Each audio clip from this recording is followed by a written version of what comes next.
My name is Lily. I live with Emily, who I now consider like a real sister for certain reasons. My parents passed away in an accident right after I started high school. Since then, I've been living with my brother Owen. To be honest, I've always hated Owen. Ever since we were kids, he would bully me, pulling my hair, messing it up, and even breaking my cherished toys. He'd laugh when I cried. Violence was the norm, and I had to endure his constant snide remarks. If Owen ever needed my help in the future, I'd probably abandon him. He's selfish, always thinking he's the best and hating to lose, hurting others for his own benefit. After we lost our parents, an uncle offered to take us in, but Owen refused. I was hesitant to leave our home and live with a relative I barely knew. We both thought we could manage on our own. Living alone was tough, but we managed. However, Owen and I stopped talking. He started going out at night and hanging out with rough people. My hatred for Owen only grew. A few years after Owen graduated from college and started working, he suddenly brought home a girlfriend. Her name is Emily, and she's incredibly beautiful and elegant. I wondered where Owen met such a beautiful woman and why she was dating someone as terrible as him. I didn't think they were a good match, but it wasn't my place to say. Emily said she'd be moving in with us. I thought it was a bit too sudden and wondered if Emily was really okay with it. I'm fine with it, but are you sure you're okay, Emily? I asked. We had a little disagreement with my dad, but my mom said it's an experience. If her dad thinks it's reasonable and they've all agreed, then I have nothing more to say, she replied. And so, a beautiful woman named Emily moved into our home. After living with her for a few months, I realized she's an amazing person. She took over all the household chores I had been doing. At that time, I had graduated high school but hadn't gone to college. I had no ambitions and was used to doing housework. Above all, I didn't have the confidence to manage housework while going to university.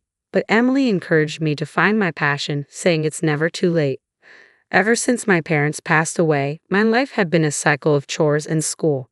I'd wake up, make breakfast, do laundry, go to school, and then come straight home to clean and make dinner. I didn't have time for friends or part-time jobs. I was living like a mom during what should have been an exciting time in high school.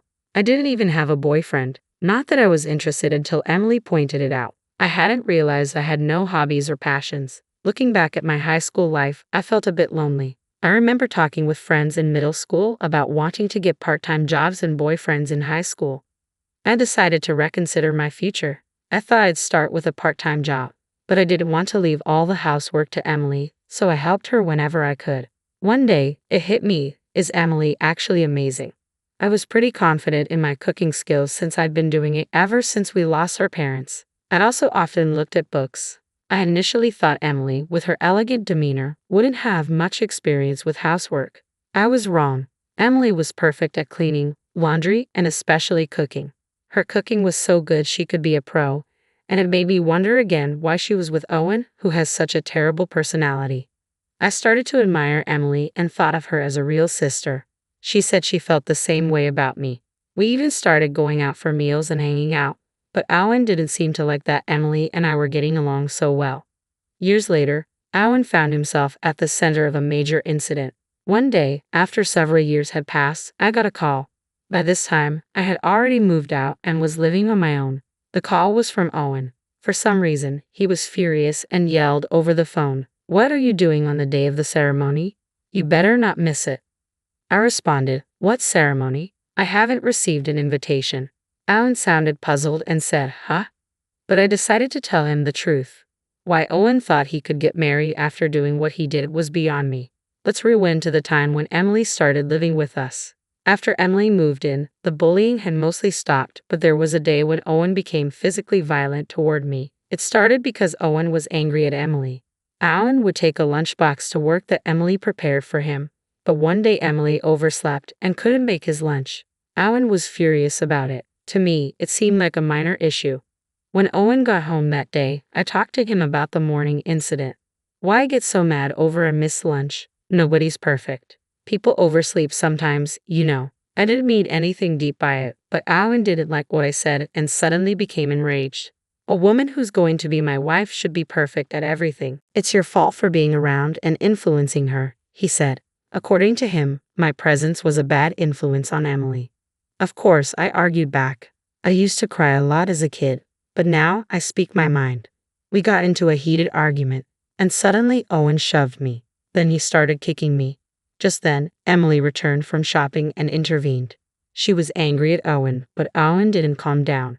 And then I saw something unbelievable. Owen slapped Emily. He then left the house and disappeared. I was left stunned and couldn't move for a while. Emily was also frozen, holding her slapped cheek. Snapping back to reality, she burst into tears.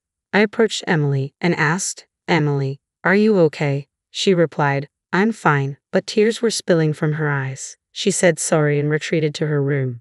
From that day on, Owen became increasingly aggressive toward Emily. One day, I decided to talk to her. I was worried because she was losing her usual brightness. Thinking a change of scenery might help, I took her outside, and she ended up confiding in me. She was unsure whether to go through with marrying Owen. I immediately said she should break it off and that there was someone better out there for her. Emily seemed a bit surprised, but talking to me seemed to lift her spirits a bit. On the way home, I said to Emily, "I'll always be on your side, Emily." Emily cracked a small, somewhat sad smile. One day, I overheard Emily arguing with Owen, which was unusual for her. Curious, I asked what was going on. It turns out Owen had gone ahead and set a wedding date without consulting her. No wonder Emily was upset, but what shocked me even more was this. Don't set a wedding date without even having a family meeting first. Apparently, Owen hadn't even met with Emily's parents yet. This was just beyond rude, and I was shocked he hadn't even taken the basic step. I immediately suggested that we go meet Emily's parents. Owen told me to mind my own business, but this was no time for that. Emily quickly explained the situation to her parents, and they both went to visit them. Her face looked both exhausted and tired, which worried me. That day, only Owen returned home. I had a hunch about what happened and sent Emily a text. After a while, she replied, and we met up at a nearby cafe to discuss what had transpired. Long story short, her parents had objected to the marriage. I continued listening to her story, thinking it must be so. She explained that Owen had set the wedding date without meeting them and had been treating her poorly recently, so they couldn't allow their daughter to marry him. Yet Owen had already informed his workplace about the wedding date and even booked the venue, so he was in a tight spot now. I felt embarrassed for him. Emily's parents obviously didn't have a good impression of Owen. For the time being, Emily decided to stay at her parents' home to think things over. She said she wanted to think alone for a while. Owen objected, of course, but he was persuaded by her parents and returned home alone. I asked Emily if I could meet her parents. She was puzzled but agreed since I insisted. Later, I met with Emily's parents and apologized for Owen's rudeness. They were quite surprised, not just by the apology, but that someone as considerate as me could be related to Owen. I then shared everything about Owen, about Emily, and about how Owen had been treating her. I asked Emily again, "Do you still want to marry Owen?" Emily responded, "I'm not sure." I suggested she should have a serious talk with Owen. She agreed, but when she tried to contact Owen to talk, he wasn't interested in discussing anything. Worse, he was still moving forward with the wedding plans. He even sent Emily a list asking her to prepare the invitations. At this point, Emily had had enough and finally decided to break up with Owen. She tried multiple times to discuss the matter with Owen, but it seemed like they could never have a real conversation. Every time she reached out, Owen would dominate the conversation and end it abruptly. She even texted him about breaking up, but Owen dismissed it, saying, "Enough with the jokes. Just prepare for the wedding." And so, the day Owen unilaterally decided would be their wedding day arrived, and Emily contacted me in a fury. I couldn't help but marvel at how well Owen had planned the wedding without considering Emily's feelings. I gave him a piece of my mind. "You never took your conversations with Emily seriously, and honestly, I can't fathom why you think you can get married. No one's coming to this wedding. Plus, you quit your job without telling anyone. You've lost all credibility." With that, I hung up the phone. That's right. Owen had quit his job without telling anyone. Emily found out about this during an incident when Owen contacted her. Emily and I were together at the time, expecting his call because I thought I would definitely get a call. "What's going on? Why aren't you coming? Why isn't anyone coming?" Emily finally told Owen everything. "I've told you multiple times that I want to break up. You never listened. You've even went ahead and planned a wedding, so I thought you might as well go ahead with it." Emily explained that she hadn't sent out invitations because she didn't want to get married, but he had told people at work about the date, so she contacted them to cancel the wedding to avoid causing them any inconvenience. That's when she first heard that Owen had quit his job. She intended to talk to Owen again, but given his usual attitude, she decided to let it go, saying goodbye and hanging up.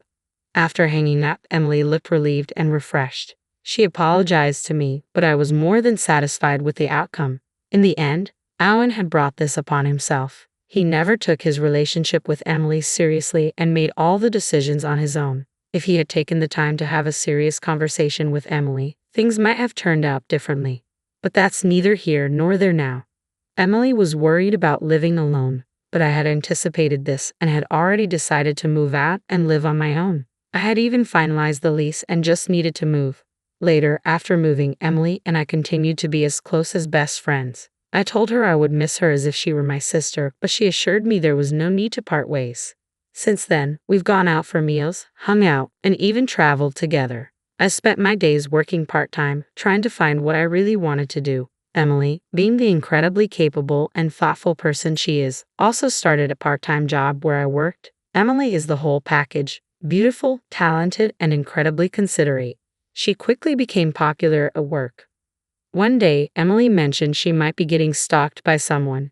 Given how amazing she is, it wasn't surprising. Worried, I decided to accompany her home whenever possible. Then one day, it happened. Emily was attacked on her way home. I couldn't be with her that day because I was sick. I thought the stalker had given up, but it turns out they were just waiting for Emily to be alone. She was almost dragged into an alley, but a passerby happened to rescue her. Emily was surprised to see the person attacking her. It turned out to be my older brother, Owen. Owen was arrested. I heard about it the next day during police questioning. Owen admitted he had been stalking Emily, waiting for an opportunity. He acted because I wasn't there to protect her. Hearing this broke my heart. As much as I despise Owen, I never thought someone from our own family would commit a crime. Emily was shocked, of course, but I was even more devastated. I apologized to Emily and her parents and thanked the person who saved her. Emily's parents were very kind to me. "If you don't mind, would you like to live with me?" Emily's mother offered. But I decided to move out for now and return to my parents' house. It was empty now that Owen was arrested, but I couldn't bear to leave a house filled with memories of my parents and childhood. Emily suggested we could live there together. After some thought, I accepted her offer. So here we are, living together in my old home. Today, we're visiting my parents' graves. Emily came with me. In front of my parents' tombstones, I silently apologized for Owen's crime and my failure to stop him, all because I couldn't stand him.